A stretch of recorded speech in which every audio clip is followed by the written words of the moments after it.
you get to a certain age, I think they say, they meaning psychologists, that it isn't until you reach the age of 25 approximately that you start to consider risk and consequences. Now everything inside of me, right, my fear tells me I'm not gonna have enough speed, I'm gonna case it bad, I'm gonna be nose heavy, go over the bars, yeah, you know, or I'm gonna go off to the side, I'm gonna miss the landing, or I'm gonna go over here, end up in those, all that dry weed and bushes there, and there's probably snakes. So yeah. If you've been following my story, welcome back. And please bear with me for a few seconds as I give a very brief backstory for those watching for the first time. This is me, mid-40s, average guy, with a wife and kids, and passionate about mountain biking. I've been riding bikes for a few years, off and on, but 3 years ago, I bought my first all-mountain bike, and I set off on a journey to ride harder and faster and bigger. You can get a more complete story by watching this video here, which I made 7 months ago.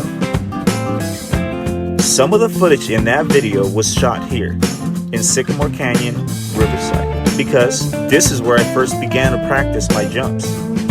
And since that day, 7 months ago, I have not been back to this particular trail. And so, I figured I'd come back because I'm still not done.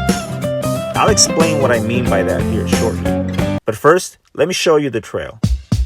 It starts off here with some fun rock riding rollers.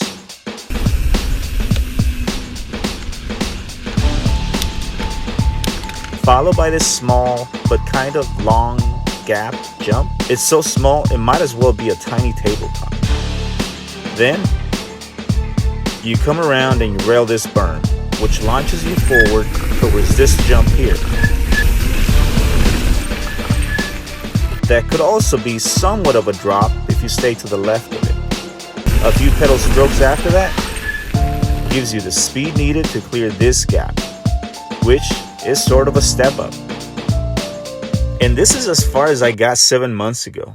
However, the trail continues with 2 more jumps, which is the reason why I'm here today. Because my goal is to completely ride this trail. And today, I'm here to progress towards that goal. After coming around this berm, you have a short but good enough distance to line up straight for this gap jump. It's interesting to see it again after 7 months. Back then, this jump terrified me. Today, it's still intimidating, but I don't see it as big as I did back then. And here's everything that goes through my mind when I look at it.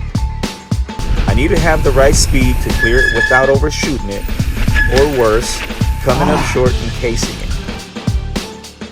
It's also on a slope, which means that my speed will increase the second I land. And lastly, it's about a 13-foot gap. Now I'm sure I've cleared this distance before on other jumps, but for some reason, this one just intimidates the heck out of me. Looking back, I gotta say, I was smart to walk away from this jump, but in the last 7 months, I've kept on and I've continued to practice my jumps. And as you'll see, I still have a ways to go with my technique, but I know that I can do this. So, let's do it.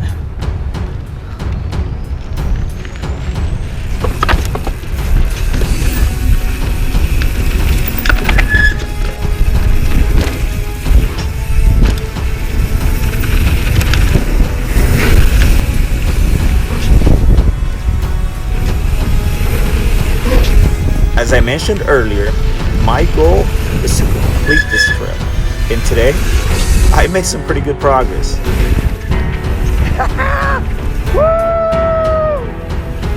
Now, there's only one jump left to hit. This is going to be, my next goal months from now, is to come back and complete this segment of this trail to include this right here. Wherever you are on your mountain biking journey or in life in general, just keep moving forward, because the worst thing we can do is do nothing at all. Thanks again for watching, and until next time, God bless. I know I didn't get a whole lot of air, but that's okay.